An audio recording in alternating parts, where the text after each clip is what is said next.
Three, two, one. Hello, everyone, and welcome to our Mindful Leadership podcast with my wonderful co-host Natasha Rocha. Hello, Good Natasha. mo good morning, everybody. Natasha's in sunny Portugal. I'm in Scotland, and also in Scotland is our guest today, Tom Summerscales. Welcome, Tom. Thank you for joining Hi, us. everyone. Um, So let me read out your bio, and then we can find out even more about you and chat lots more, Tom. So um, thank you for sending your bio. It's really helpful. So Tom is an online fitness and nutrition coach and the founder of Become Athletic. With a degree in applied sports science and a passion for combining strength and endurance training, Tom specializes in helping doctors, dentists, vets, and high performing professionals to achieve their fitness goals while managing demanding lifestyles. Known for his pragmatic and supportive coaching style, Tom focuses on creating sustainable habits for clients looking to lose weight, build muscle, improve health, or prepare for endurance events like marathons and Ironman races. After experiencing burnout in his corporate career, Tom made the leap to turn his passion for fitness into full-time coaching business. And this provides practical, flexible, and results-driven guidance that fits seamlessly into busy lives. And topics you suggested, and I'm sure we'll go with the flow with whatever else comes up as well. You suggested talking about fitness, nutrition, and mindset shifts to help you successfully chase your 2025 goals and beyond, and to specialize in helping people with very stressful jobs that do this, primarily doctors. Welcome, Tom. Thanks for And having me. your bio is perfectly written for me to read. It's like That's good. it's like you've written it like I'm reading it out, right? Like all the right comments and oh, it's perfect. Thank you. Glad to help. So yeah, please tell us a bit more about yourself, a bit more about your journey would be lovely to hear. Sure, yes. So I think like a lot of people who very sporty growing up, always played sports. I think at one point rugby was definitely my main sport, and reached a point where I think pretty much almost playing a rugby match almost every day of the week.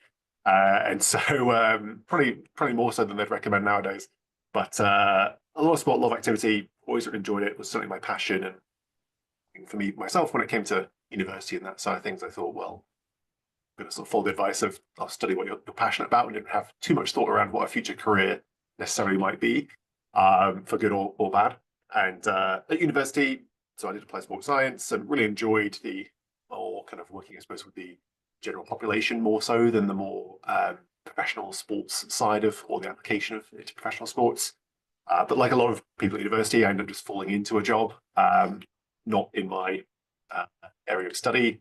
And so I ended up working in recruitment. I got a part-time job working as a recruiter, which then led towards recruiting for tech staff, and then led to me then joining Amazon, where we then met Jon, and ended up having not quite as long as yourself, but about 7 years, I think, in total at Amazon, with a stint in between at a startup. And along that way, I was still coaching on the side, just as a sort of side project and a thing I enjoyed doing, and knew at some point in my life I'd want to maybe go full time on my coaching and sort of fitness business. But like a lot of people, was maybe just caught in that loop of being very busy with work and wanting to have a stable job and career, and the various risks of taking that leap and to go full time, and when's the right time, and all those sort of things. So potentially, like some of your listeners who maybe have those moments as well, or are having those kind of moments, I've definitely been through that phase of when should I make the leap, when's the right time.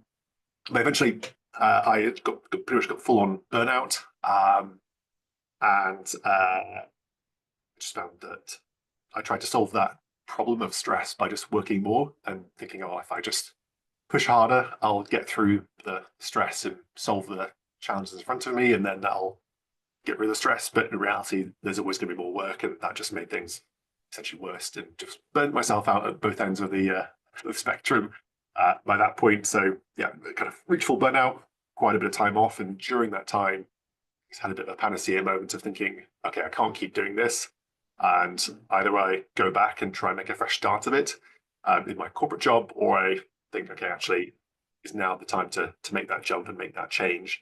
And so thankfully I have an extremely supportive wife who in no uncertain terms just told me to kind of get on with it and stop thinking about it, and helped give me a good nudge. So it was much appreciated.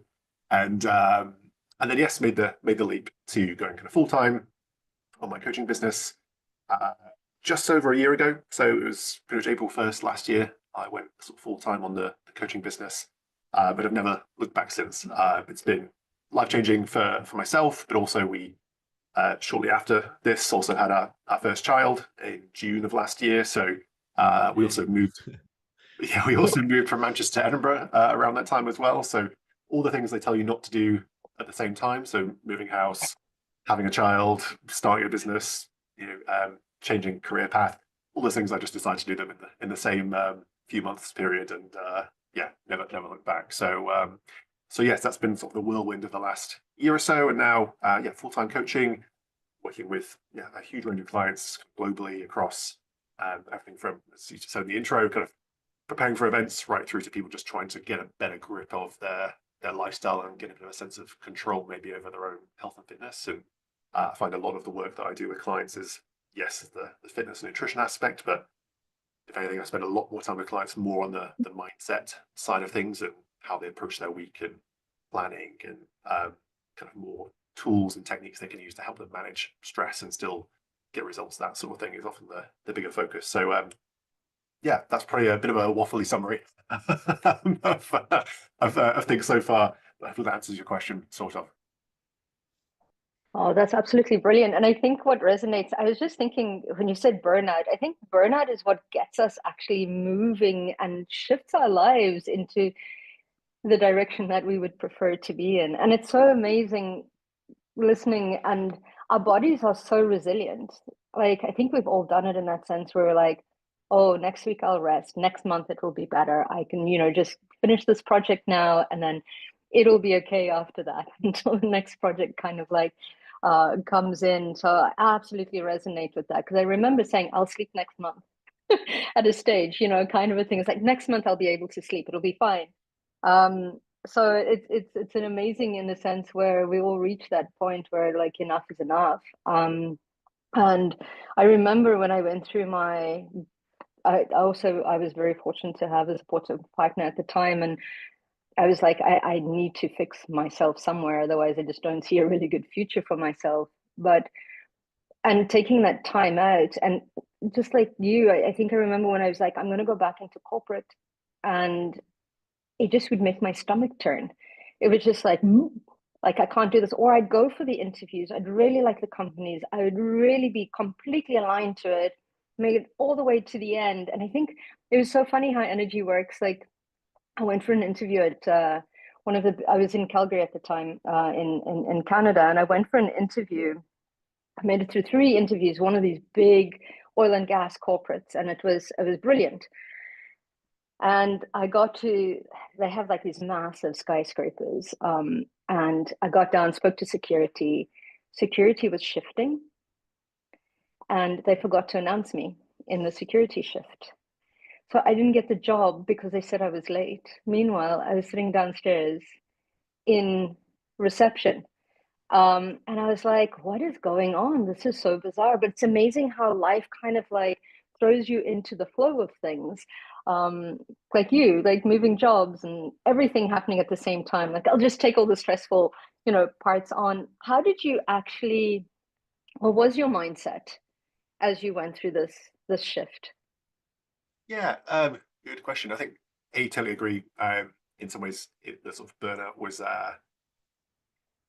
almost a forcing function of like sometimes people ask me like, oh, what was it like having it? I was like, well, in some ways it was rubbish.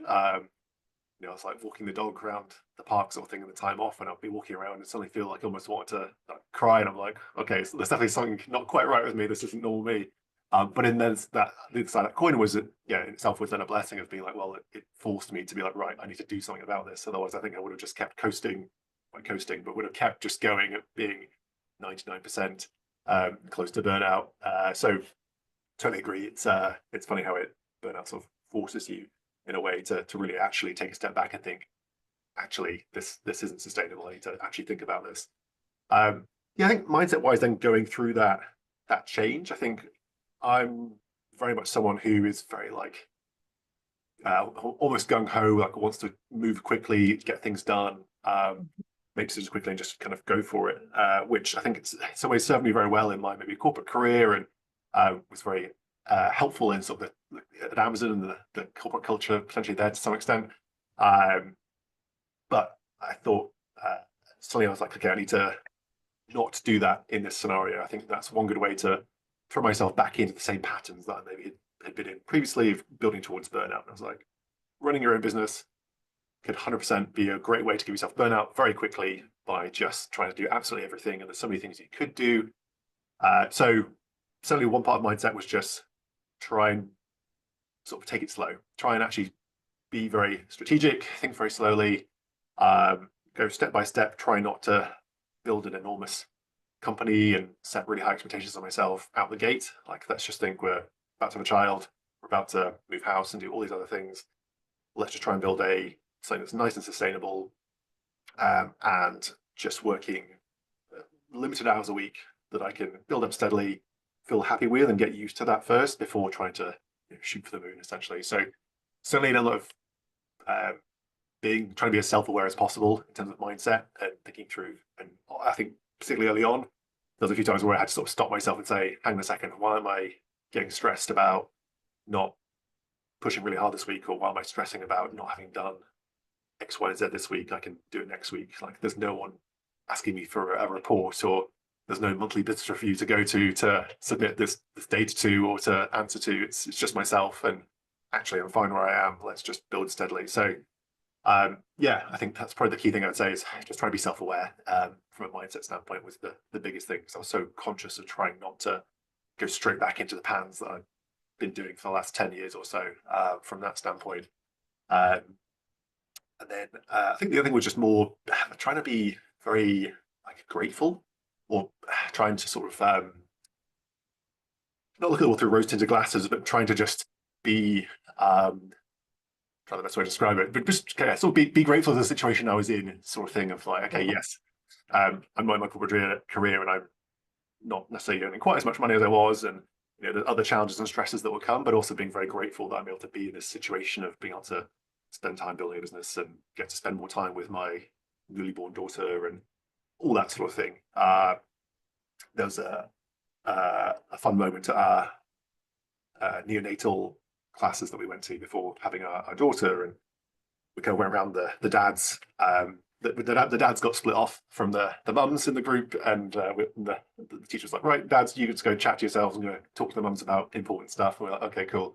And so we just went around asking each other about paternity leave, and they, we sort of going around, and some people worked in finance and had actually very nice leave, and someone asked me, and I was like, well, on the one hand, I have unlimited leave, and on the other hand, I have no leave because I'm just starting a new business. But it was kind of, well, actually, I have complete flexibility to be able to spend as much time with my daughter, which for me, I think is probably one of the biggest things of the mindset. So just trying to be self-paced and trying to be grateful, I think, as well was the two main things for me. Sorry, that was a very long answer to your question.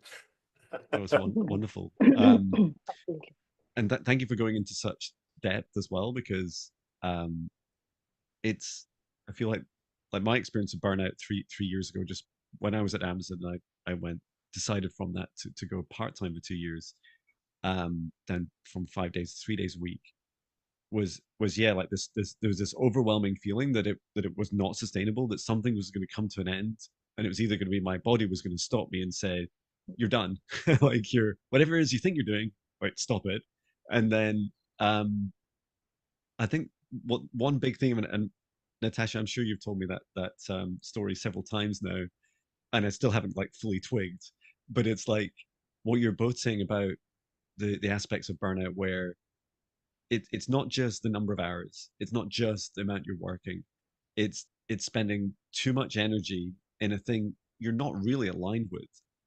Your body's not really aligned because it's finding it extra stressful. You're holding an avatar, holding a projection of yourself, like, hi, I'm corporate Jon Binnie. It's like that could be done for 8 years, but it was like at some point there was going to be an end to that cycle. There was going to be a time for my to allow my body to rest from that.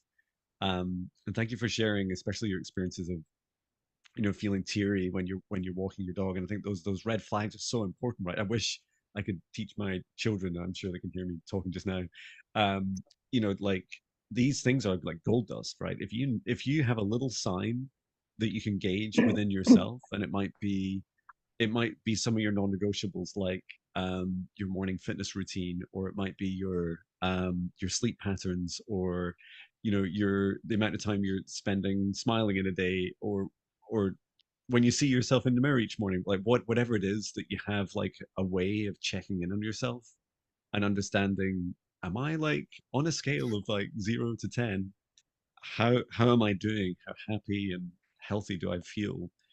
Because if you get that wrong, like your body will just tell you, it's like a mutiny, right? It's like, oh, it's okay, doesn't matter, you got it wrong, stop, whatever you're doing, stop.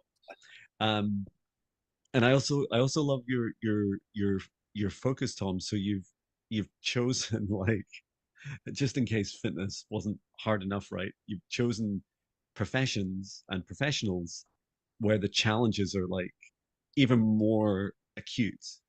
And I'd love to first of all ask you about like your choice of Yeah.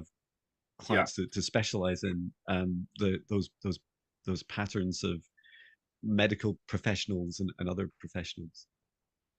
Yeah. So I think one of the big drivers for me when I was doing applied sports science, and that I've always more enjoyed about fitness is the more aspect of like helping people. That was the part I enjoyed from my course, as kind of touched on earlier.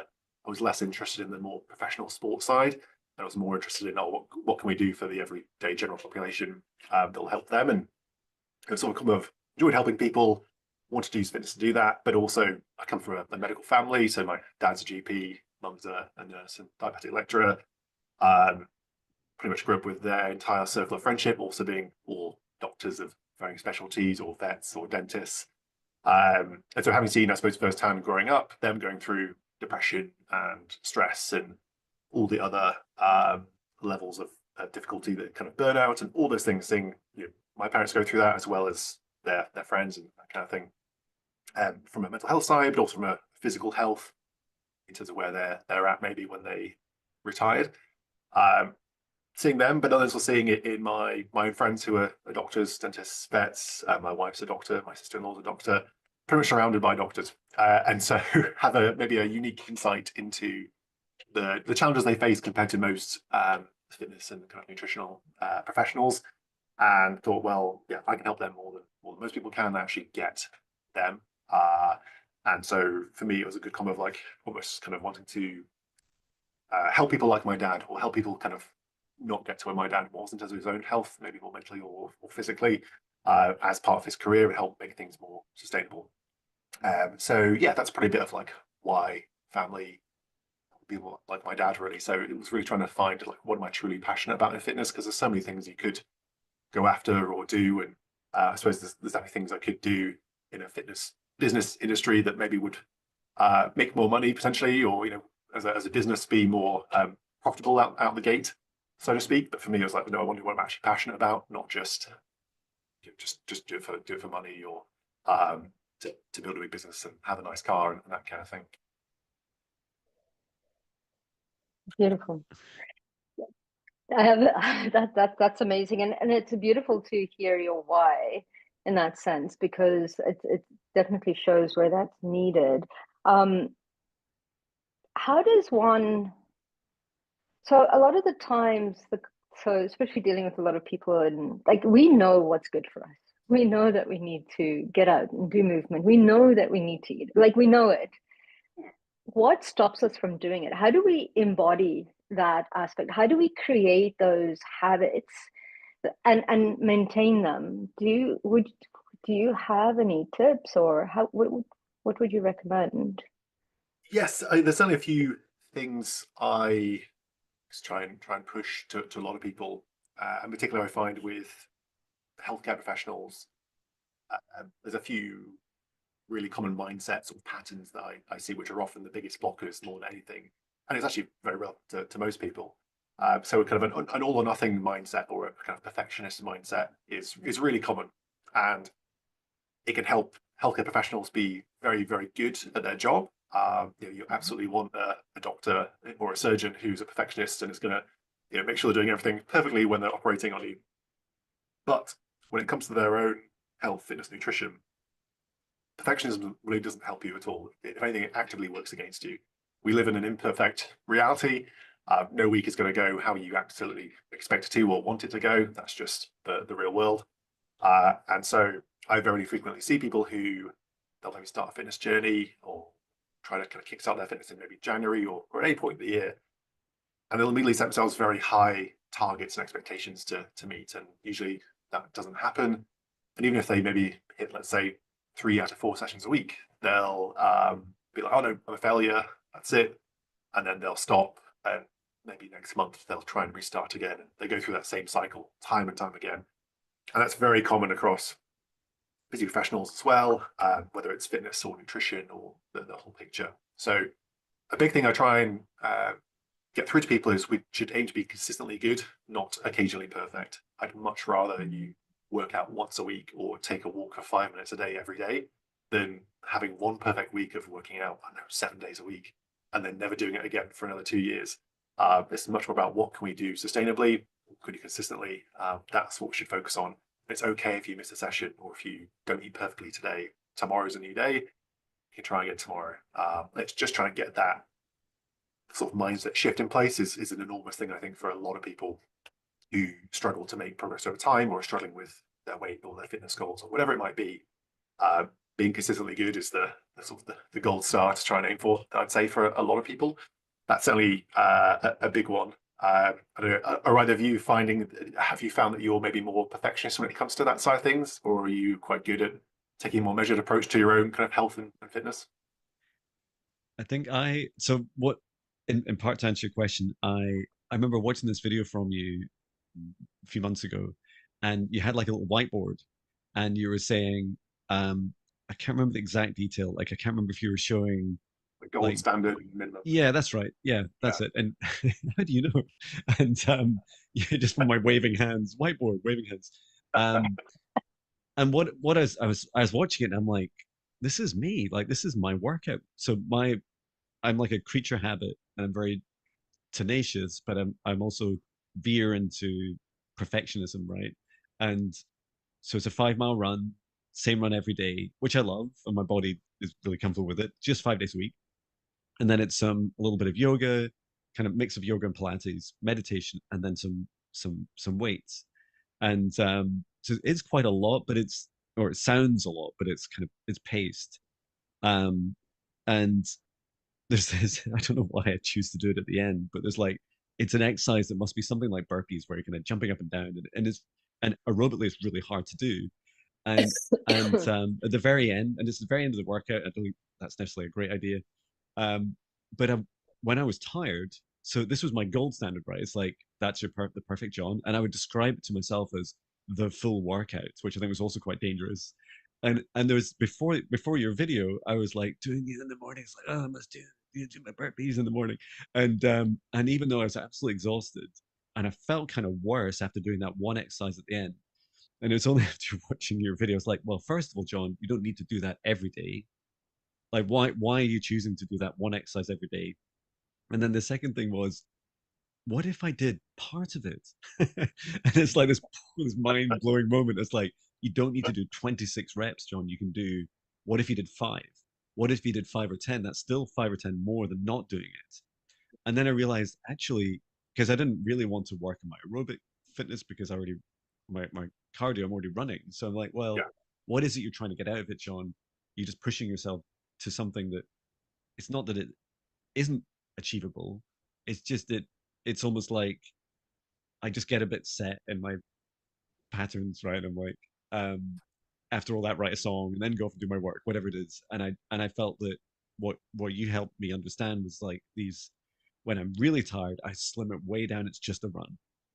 And then I guess so that would be like my bronze, and then silver will be like it'll be some almost all the Yeah, things, same thing. but just listening to my body. And now I do this thing just before I do each exercise, and I just ask the body, how do you feel? And sometimes I just want my body to go, it's okay, just you can just go and have a shower now. But actually my body's fine. And it's like, oh no, I think we're fine. Just like get over it. And then other times it's surprising me the other way. It's like, no, no, like we're done. Like, do you not remember you were working late last night?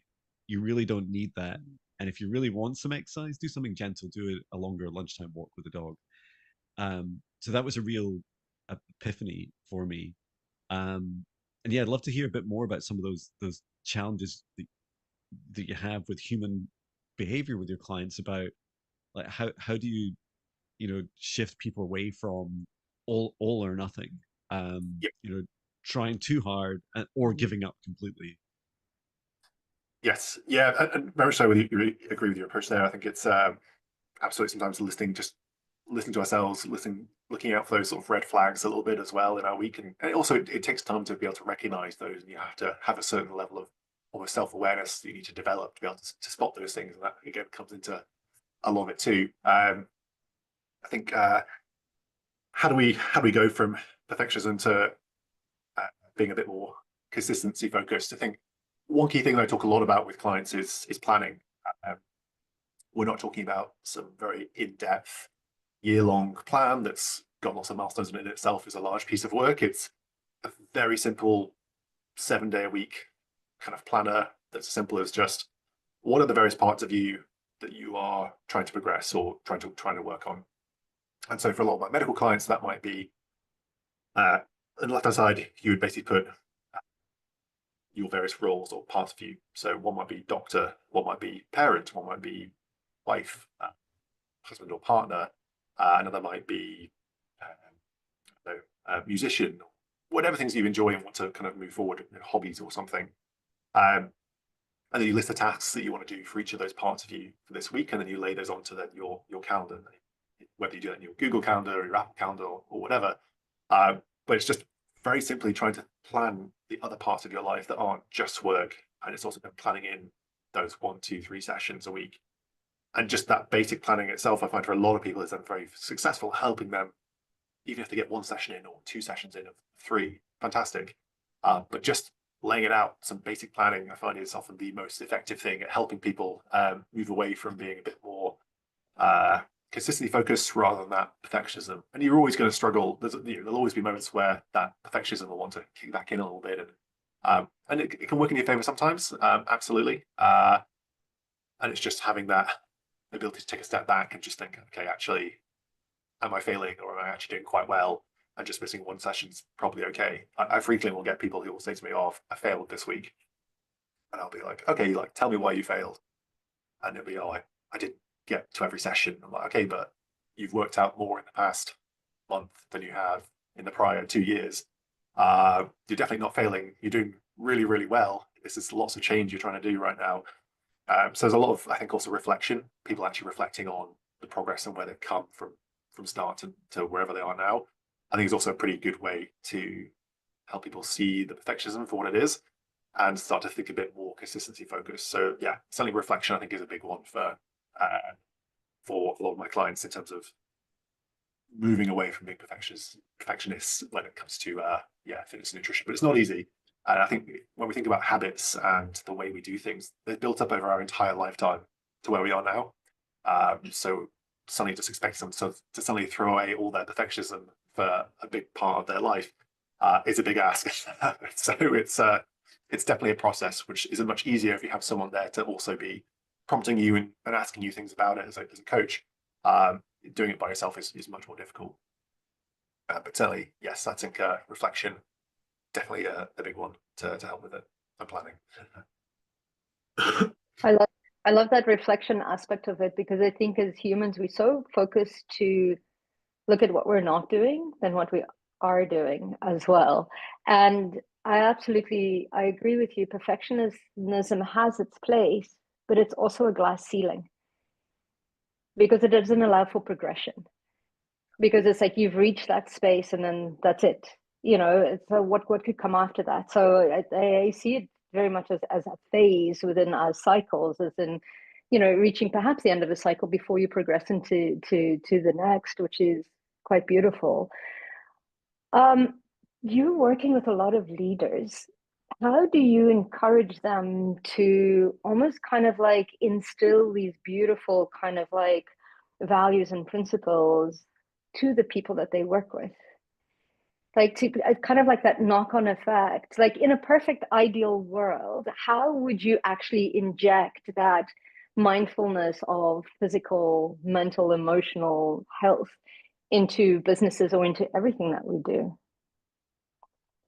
Tricky. It's definitely tricky. I think for me, it's also to try and coach the whole person who's in front of me. So whether that's Mm-hmm. a business leader or a new graduate who's just joined a business, Mm-hmm. ultimately, I look at, for me, they're not just a fitness and nutrition box, and it's seeing the whole Yeah. person. And I think that for that individual, it's kind of seeing, let's say they are a business leader, um, then it's looking at, okay, for you, here's the challenges you face, and here's how we break down those problems and we solve them for you to help you make more progress. Um, it could be then helping them see, okay, well, you have these challenges. Let's think about what maybe the kind of challenges that one of your employees might have when it comes to doing this, and maybe your corporate culture also exacerbates those challenges potentially for that person. So, what can we do to help them make it more realistic, or help them more seamlessly fit fitness or nutrition into their day-to-day lives? It's a complex challenge, and I think a lot of yeah, in an ideal world, everyone would have someone doing a one-to-one approach on them and be able to help them. Ideally be able to go to a business and say, right, every single employee gets to work with a coach, and they'll come in Yeah. and look at you as an individual and help you with problems. But when it comes to then a Mm-hmm. large organization, what can they do to try and help their employees do that more? So, it's never easy. It's never easy, and certainly if you're in a business where it's maybe a public company and there's shareholders and lots of other pressures on maybe the leadership as well to get financial results more than anything. Ultimately, it makes it definitely more tricky, and it relies on having leadership who are personally maybe bought into health and fitness more so than others, I would say too. So yeah, no easy answer. I think for me, it's if you're working with a client who is in a leadership role, it's sort of trying to help them see the challenges that they face and how that also can be similar for their employees, and the kind of things they're trying to go through. I think just awareness is often the biggest thing. But for some people, sometimes maybe senior doctors, for example, who it's maybe been a while since they were a junior doctor, and at the beginning of their career. And sometimes then, just through conversations and the challenges they face at their point in their careers, obviously that's quite different. If they're a senior consultant, there's lots of also management responsibilities and various other duties that they have now that a junior doctor doesn't have, but also different economy and climate and all those things that factor in. And it can just through me discussing with them challenges that other people face who are maybe more junior than them, that in itself can be often eye-opening for them to think through, oh, okay, like, oh, I can see why actually it's much harder for them to maybe get on the housing market and actually they have less cash left over to invest in their own health, fitness, or nutrition. And they also have more pressures than maybe we did in some ways. It's just awareness is the biggest thing, I think, to help start or sow the seeds of sort of change and Mm-hmm. approach for others. But yeah, it's definitely no one size fits all, I think, for that Yeah, topic. Yeah. absolutely. And I was curious about so we our journey with both these challenges you've been talking about, and then somewhere between the brittle nature of perfectionism and the consistency, where it's where a month, a more consistent month, like more exercise in a month, or more focus on your health objectives in a month is better than a previous month where you were doing it less, and that it's a journey.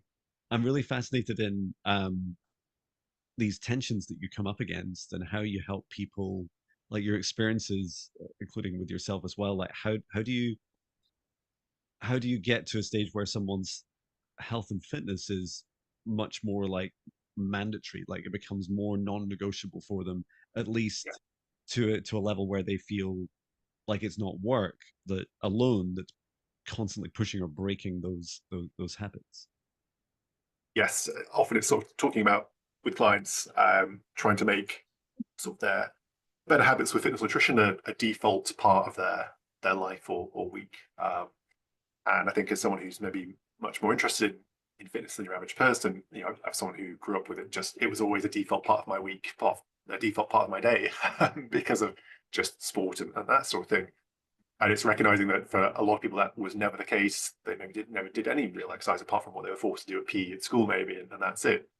And so suddenly, actually, for them to think through, oh, as a default, I should be trying to do this a few times a week is a mental shift. And I think doesn't happen overnight. It is a case of planning. I find it's kind of bedding in those planning principles and that becoming then a default activity for them each week. That okay, each week I spend 5 minutes planning what I'm going to do.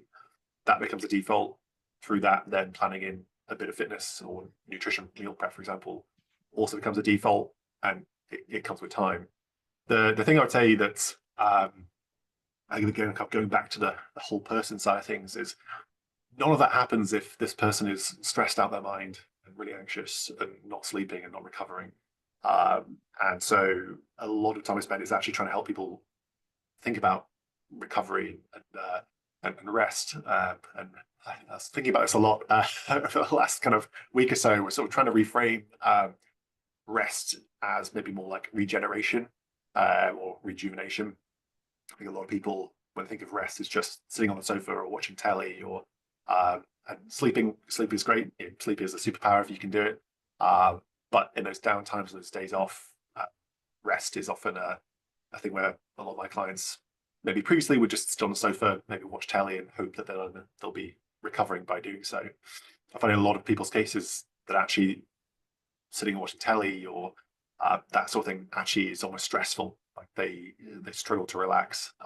They're on their phone. They're trying to do maybe 5 different things at the same time. They're not actually resting. They get almost kind of productivity stress or productivity related stress. And so trying to flip the narrative a bit more to being a bit more like regeneration and helping people plan. So as part of that weekly plan that they might do is also trying to plan in fun, trying to plan in activities that actually kind of rejuvenate them or regenerate them, whether that's doing a hobby or baking or walking their dog or whatever it might be. It's very much personal, but planning in kind of regeneration, I think, is an enormous thing for helping people then kind of do everything else and fit the fitness and everything else in as a default part. Nothing works if you're exhausted and stressed. So trying to almost solve that a little bit first and really help them put in place structures, I think is important, or systems around stress and recovery and regeneration, then helps them start to then see, okay, actually I've got the headroom, I've got the mental energy and bandwidth to then start to plan in doing these things. And it's not quite so stressful to think, oh no, I need to go do this too. So it's, unfortunately, it takes time. There's a bit of a puzzle to work out depending on the individual. But thinking about regeneration, kind of recovery, I think is also just as important, if anything more so. It almost becomes an enabler for then making these other aspects default through planning and just me nudging them each week as well to say, hey, have you planned in your time to, what are you doing for fun this week? I don't know about yourselves, but certainly if I ask a client, like, what are you doing for fun this week? Sometimes you almost look at me gone out of like, why are you asking that? And I'm like, well, it's pretty important. Like, when was the last time you had fun? And then, thankfully, some people usually do have some kind of answer. But, I do have people where they'll be like, oh, I don't really remember the last time I had fun. I'm like, okay, like we kind of need to solve that as well. That's not fitness and nutrition, but it's, if we're not doing that, we're stressed and we're tired and everything else, and nothing else will work. So it's kind of very much trying to look at that whole person to then build the puzzle towards consistency. So yeah, a very long-winded answer again to your question.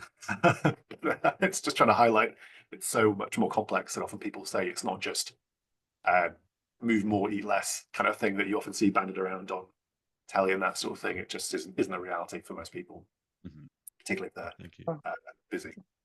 I love that so much. I remember attending a talk by Arianna Huffington from the Huffington Post. And the title of her talk was Sleep Your Way to the Top. Because the importance of sleep was so important. She actually, at the Huffington Post, has 2 rooms that are dedicated for taking naps.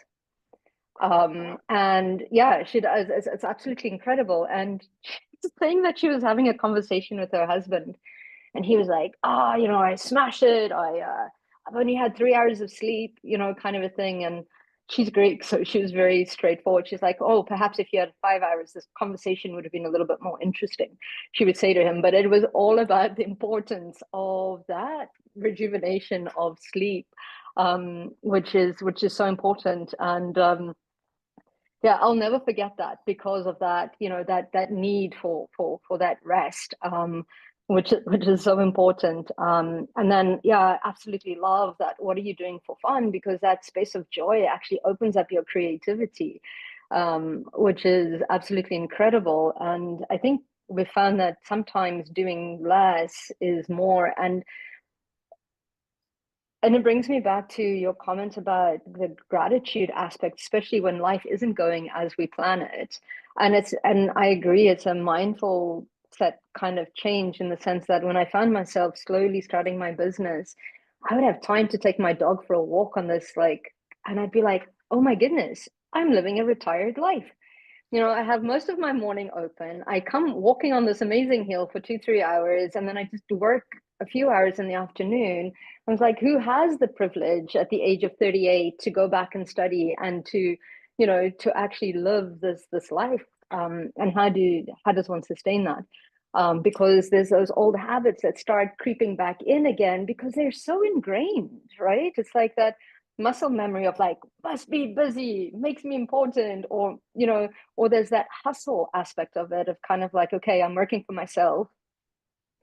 I need clients, and you get into that, need to move through that. Plus, we're so used to kind of like being so busy because we value that for some reason. Shifting out of that mindset where less is more. How how do you approach that with your clients? Because I mean, everybody's so driven, right? And yeah, how do you approach that? Yeah, I think for quite a few of my clients, it goes back to like kind of planning and almost sort of like retrospectives almost of their week, Mm-hmm. what went well, what didn't go well. Each week, my clients get a check-in form via the kind of the app that I use, which some of the questions there are just, what do you think went well? What do you think you could improve on? And it's Mm-hmm. just trying to build in that element of like, okay, actually, could I do differently about my week? Like, did I need to also do that thing? Sometimes I ask people, what's the things that are keeping you busy but aren't moving you forward in your week or in your life? And whether it's just additional planning, or I don't know, doing additional social activities that maybe aren't actually that bothered about, but have said yes to, and actually they would actually feel better if they went and did that hobby that they really enjoy for 2 hours, or whatever it might be. Often it's that just looking at, let's look at the data, to be very kind of core about it. Let's look at the data that we have and let's use that to make better decisions around then how we might spend our week or how we spend our time. Um, it's also just looking at what are some easy ways we can try and maybe build in activity or exercise into our weeks that we are now, and looking at there's a kind of a video I'm sort of putting together at the moment for a post where it sort of looks at someone waking up and then kind of it splits in two, and there's one person who maybe is a bit more planned about how their day goes, and the other person who's just kind of hoping for the best. And just seeing how one uses their time. Actually, there's very little difference in terms of the effort required to be much more proactive and have a much better day potentially than those who don't. But it's just looking at what those small decisions we make throughout our day that make that, that sum up to a big difference overall. Whether it's getting to a workout or doing anything we enjoy or having food ready and not going to Tesco on the way home and getting a ready meal every day. All those little things that all add up, I think is, again, comes from just looking at the data, doing a bit of some basic retrospective, and having someone like myself potentially to just be like, okay, but does that really serve you? What are we doing here that's helping you? What's taking away from your time? What's making you do more but with no benefit? All that sort of thing, I think, is it's very important to look at, particularly for some people that maybe never really been asked that question, and they might be relatively senior in their career, but no one's really asked them about Mm-hmm. that in context of their personal life. It's just been maybe at work they do that, but outside of work they don't apply any of that sort of same sort of logic or data-driven thinking. And it's like, well, actually, if you apply that to your own life or to your personal life, you might feel much happier about how you do things as well. But it's not easy. Like it's tricky, and as we've all sort of alluded to here, we all have our own moments and struggles where we also do things like that. But it's that awareness and reviewing, I think, is the definitely the important thing to help, but not easy. Beautiful. Wonderful, thank you. And I would love to, if you can't tell from some of my questions, I've been helping like fill a picture in for a mindfulness meditation. Um, and before I do go into that, I'd love to uh, find out, how do people get in touch with you? What's the best way to contact you or explore more about your work? Yes, good question. So they can reach out to me on Instagram. I always get the wrong way around. It's either Coach Tomsum or Tomsum Coach, but I'm readily findable on there.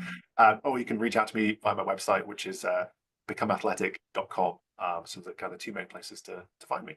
But yeah, I run free, free clinics essentially. I run free sessions for people, free coaching sessions where they can just chat through issues. I'd always much rather help someone make progress and move forward, even if they aren't working with me. Like I coach because I enjoy, I love helping people. So if in half an hour I can just help you start to see a path forward, then fantastic. Yeah, have to have a chat with anyone. Oh, fabulous. Thank Excellent. you. Well, I'll make sure I add those to the video, or if you're listening to us on Spotify or many of the other streaming platforms, just check out the description. You'll have Tom's details in there. Sorry, Natasha, you were saying. No, no, it's perfect. I'm excited to see some of your videos. Yeah, they are really good. I uh, I learn a lot, and including today, I'm like, oh, I'm gonna have to like look at my sofa time now. And it's like I knew it. Like I knew that if I spend too long, I get quite stressed on the sofa. Yeah. And often, like my wife and I'll say, "Oh, let's time to go for a walk in nature. It's time to go out." And I'm like, "Oh, I think I feel like I'm robbing myself of all the things." And then you realize actually, no, you're not. Like you're helping find the right things. And I love that term, regeneration. It feels very powerful, like something an engine would do. So thank you so much, Tom. Yeah, we can get started with our mindful meditation if you'd like to join us. And to do so, please join me as we breathe in through the nose, nice and deep, and breathe out nice and loud. And again, breathe in through the nose, nice and deep, and breathe out any stress or anxiety, nice and loud. And once more, breathe in through the nose, and breathe out anything that no longer serves us, nice and loud. And continue to breathe as it feels right for you. And please bring your awareness to your body at this time. Imagine that you're taking the light of the sun on a sunny day and in your favorite relaxing place, and that you're sat or lay down, and that you're using the beautiful energy of the sun to scan across your body, like scanning a ray of sunshine from the top of your head and working its way down across your body to your feet. And as you do so,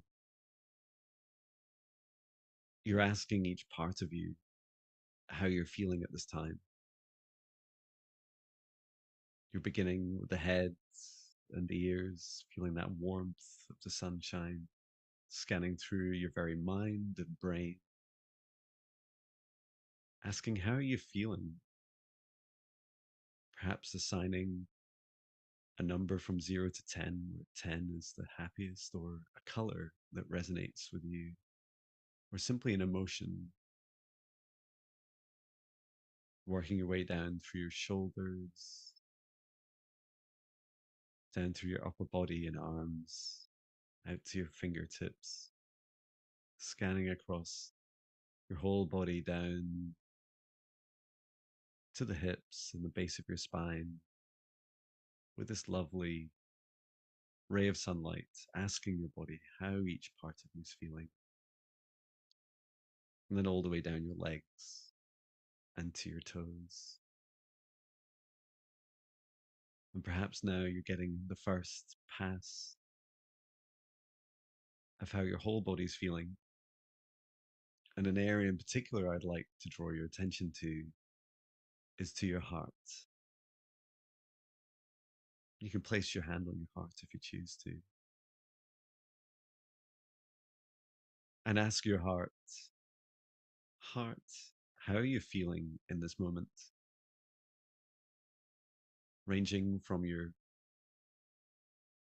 lowest emotions of shame, doubt, and fear, all the way up to your highest emotions of joy and love, just like the love that you feel for your loved ones. Where in that spectrum does your heart feel at this time?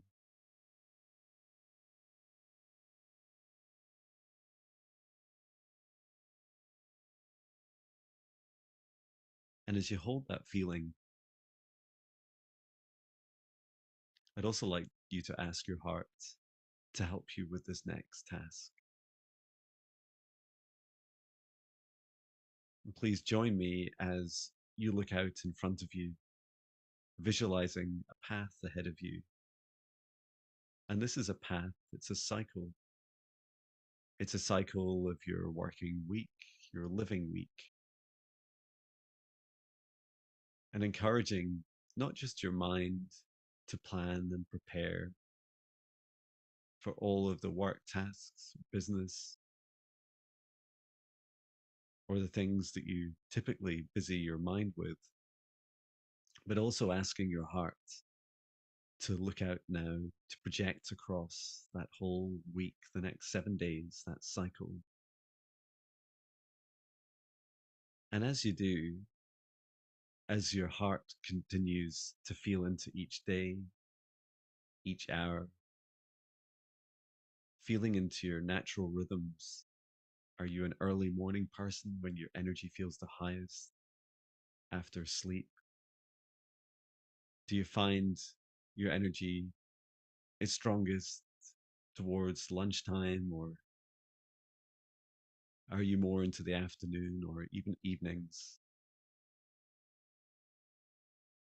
And feel into the flow of what your heart desires. Does your heart seek fluidity, flexibility, a durable strength that allows you to continue to build your health and fitness, the happiness of your heart, to both work around and to influence the work of your business each day?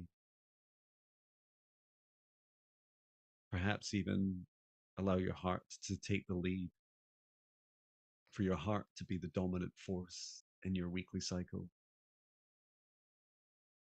When you're looking out now across the visualization of the path in front of you, the days ahead, your calendar, perhaps you'll spend time at the start of each morning asking your heart, how do I feel about these tasks, these meetings, these bookings that I've placed in my calendar? Do they help support and cultivate my self-love, my fitness, my overall health? Or are they beginning to negate these? Are they taking away from my opportunity to support myself?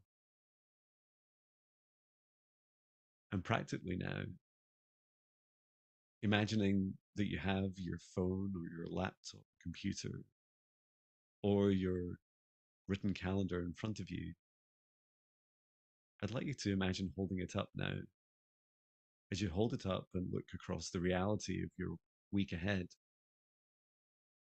see that your calendar is static, a snapshot. It's created by a past version of you, a past version of you that doesn't understand all the facts or the changes that are happening real time, all the time. And of course, as you look across the next 7 days in your life, there is much ambiguity. The only constant is change in your life. And yet your calendar is a snapshot overlaid on the magical discovery of the chaos and dynamic changes within our lives each day. So imagine now, perhaps with a different color of tasks across your week, where your heart got to choose, where your body gets to choose what you're doing each day. Are you going to schedule some time in? Perhaps taking some of your personal time, maybe taking some of your work time, and combined taking that 30 minutes or 1 hour each day to cultivate your exercise. Is it running, jogging, gym? Is it gentle walks, like walks with your dog? Is it playing a sport? Is it exploring something that you used to love as a child? And allow these patterns to begin to emerge both in your calendar, but also see these patterns emerging overlaid across the week ahead, feeling them as fluid, allowing your heart to feel into some of the impossible things that our minds struggle with, especially the consistency for showing up for yourself each day in whatever means is important to you is far more important than our infinite pursuit of perfectionism, which is brittle and can easily be broken and is massively demotivating for us. Knowing that each minute, that each 10 minutes or 30 minutes you spend in each day, where you're focusing on your health, on your happiness, on your heart, these are the things that truly fuel your happiness and love for this life. And also see overlaid across the 7 days in front of you all of the things you're grateful for: your family, your friends, your loved ones, your pets, your home, your body, your ability to explore these different ways of keeping yourself happy and healthy. And sometimes reflect on both the gratitude for your loved ones and also what would they say? How do they feel about your own investment in your time? Do they ever mention to you that you're maybe pushing yourself too hard? Or do they admire your flexibility, your durability, your courage and strength? Do you lead by example, always showing that every minute that you invest in yourself is a beautiful return on investment of your own joy and happiness?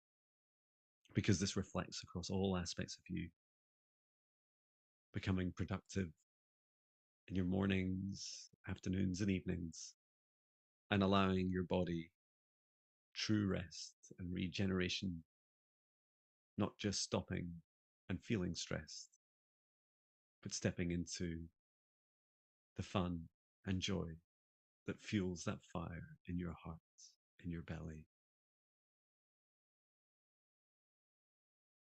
And with those sun rays that we started with at the start, allow them to shine across your whole body now, connecting your mind, your head, your neck and chest and lungs and heart, your digestive system, consciously consuming and always feeling good about the choices you make, knowing that you're not perfect, you're a human,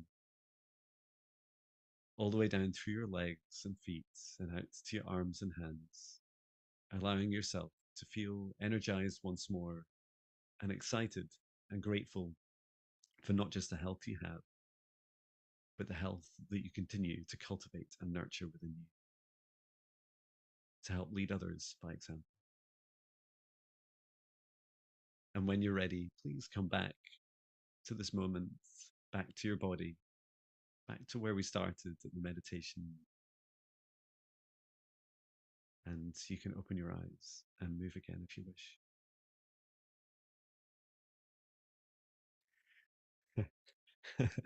Thank Well, you for thank you. that. Yeah, thank Thank you. you so much. That was a lot of Oh, fun.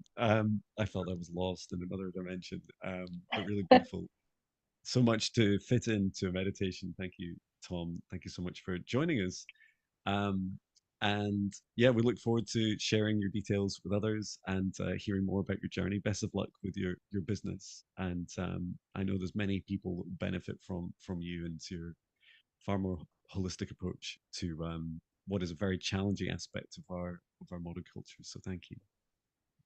Thank you for And having me. It's been congratulations. great being here. A pleasure. Congratulations on making the big moves, not only in your business, in your life, physically, mentally, emotionally, and congratulations on being a new dad to you, your wife, and yeah, we wish you all the best.